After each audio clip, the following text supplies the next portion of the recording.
I couldn't believe it when I opened the letter from the HOA. Asterisk suspicious vehicle reported in the neighborhood asterisk of the vehicle in question. My bright orange Lamborghini, legally parked in my own driveway. Turns out, the person who filed the complaint was none other than Karen from the HOA board. Yeah, asterisk that asterisk Karen, the one who always finds something to complain about, from trash bins being out a few minutes too long to holiday lights being too festive. But here's the kicker. This exact same Lamborghini. It used to be asterisk hers asterisk just last year. Now, before you think this is just another Karen drama story, trust me, it gets a lot crazier. Because the reason she doesn't own the car anymore is a little messier than you might expect. Let's just say, when you miss a few payments, the repo truck doesn't knock twice. What Karen didn't realize when she reported it, she wasn't just calling out a neighbor, she was looking at her own past. Her old ride, the car she lost, and the one I now proudly call mine. So when the HOA started asking questions and the story behind the car slowly came to light, things got awkward, fast. You won't believe how she reacted when she found out whose driveway that Lamborghini was sitting in, and what she tried to do next. So here's where things start getting really strange. After the report, I got a notice from the HOA saying my car didn't match the neighborhood aesthetic and might be involved in non-resident activity. I was like, seriously, I live here, been here for years. My name's on the deed, but they wouldn't tell me who made the complaint until a neighbor casually mentioned seeing Karen snapping photos of my driveway the night before. Classic. Now, for some backstory. Karen used to flaunt that Lamborghini like a badge of honor. Bright orange custom wheels and plates that literally said, LUV2 FLX. Everyone in the cul-de-sac knew it was hers. But a few months back, it vanished. No goodbye, no for sale sign, just gone. Word quietly got around that it got repossessed, but Karen never talked about it. She just started driving a basic SUV and acted like the Lambo phase never happened. Fast forward to last month. I found that same car at an auction, checked the VIN, and couldn't believe it. It was asterisk her old car. Still in great shape too, so I bought it. Clean title, no issues. I didn't do it to be petty, it was a good deal. But the moment she saw it in my driveway, everything changed. She started watching my house. Walking her dog past 3 times a day. Something wasn't right. A few days after the photo incident, I started noticing little things. Weird notes on my windshield, like park respectfully or not appropriate for a family neighborhood. No signature, of course, but the handwriting was unmistakably neat, the kind Karen would have. Then one morning, I came out to find a fake parking violation taped to my window. Not from the city, not even official, just a printed form with a bogus fine and a warning to remove the vehicle before further action is taken. That's when I knew this wasn't just about the car, it was personal. What made it weirder was how she pretended like nothing was going on whenever we crossed paths. She'd wave, smile, make small talk about the weather, but her eyes always drifted to the Lamborghini like it haunted her. I started wondering if maybe the car was more than just a flashy ride to her. Maybe it was tied to something deeper, like pride, or even a status thing in the community. After all, she used to be the one everyone noticed.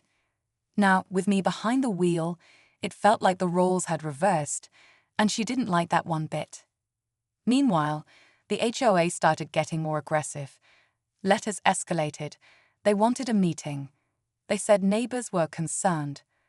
But nobody else had said a word to me, except Karen. So what was really going on? The tension started to spiral out of control when the HOA called for an official inspection of my property. The letter was vague, but it made it clear that they were zeroing in on the Lamborghini. I could feel the pressure mounting, especially when Karen started hanging around more, walking past my house like she was waiting for something to happen. Every time she glanced at the car, I could practically see the gears turning in her head. It felt like she was planning something, maybe trying to force my hand or get me to move the car. But what was she really after? Then the unthinkable happened. I came home one evening, and my Lamborghini was gone. Just like that, vanished from my driveway. I immediately thought of Karen. She had been out there earlier in the day, walking her dog, and I swear I saw her looking over her shoulder as she left. My heart dropped as I frantically checked the streets, hoping it was just some sick joke. But no sign of a car. I rushed inside and called the police, but by the time they got involved, the situation felt like it was slipping beyond my control. I couldn't shake the feeling that Karen was behind it. But how? What if she had somehow gotten the HOA involved? I couldn't prove it, but everything about her actions screamed like she was orchestrating something behind the scenes.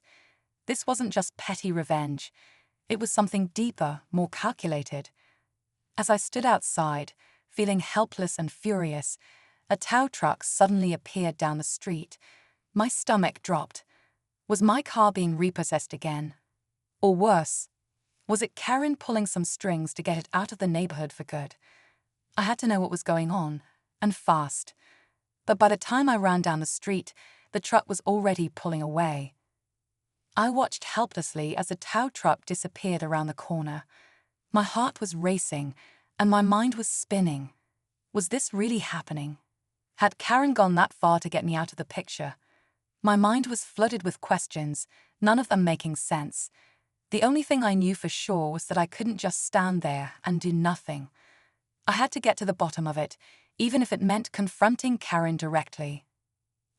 I quickly jumped into my car, hoping to catch up with the tow truck before it made it out of the neighborhood. I sped down the street, heart pounding, adrenaline kicking in. Just as I turned the corner, I saw the tow truck parked in front of a house.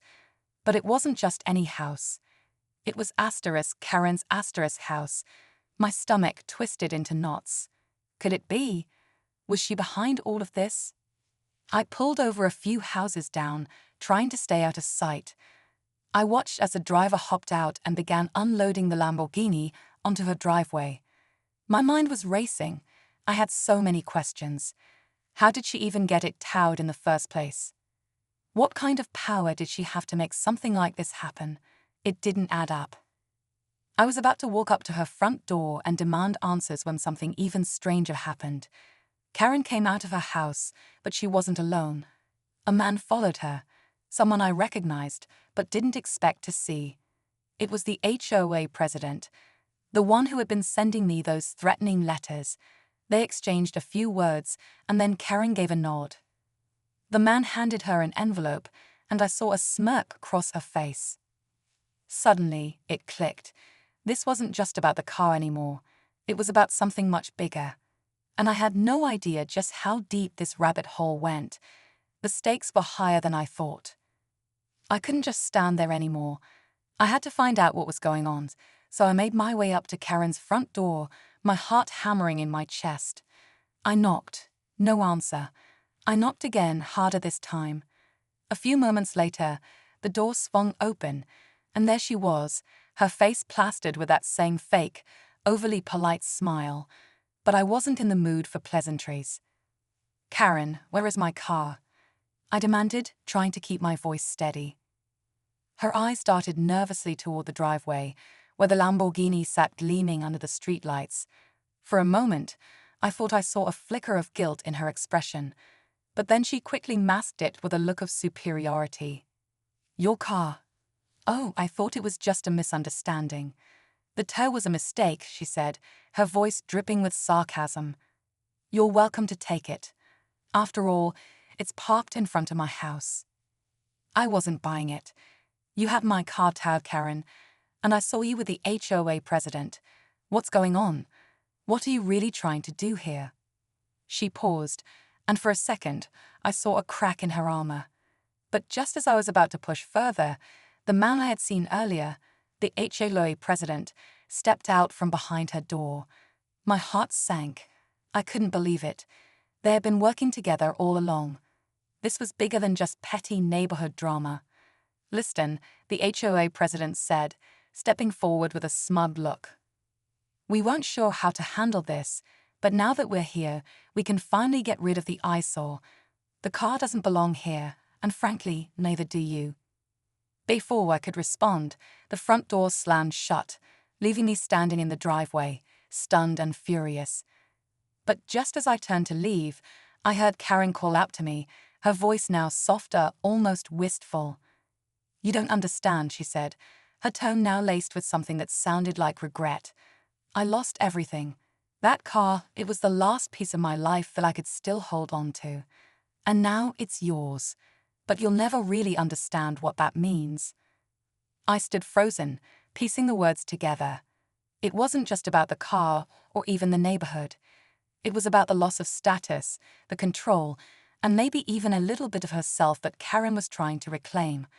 But what happened next caught me completely off guard. As I walked back to my car, I noticed something strange, something in the back seat of my Lamborghini. A small, tattered envelope with my name on it. Hesitant, I opened it. Inside was a note from the previous owner. It read, "The truth about the car is more than you know. Be careful."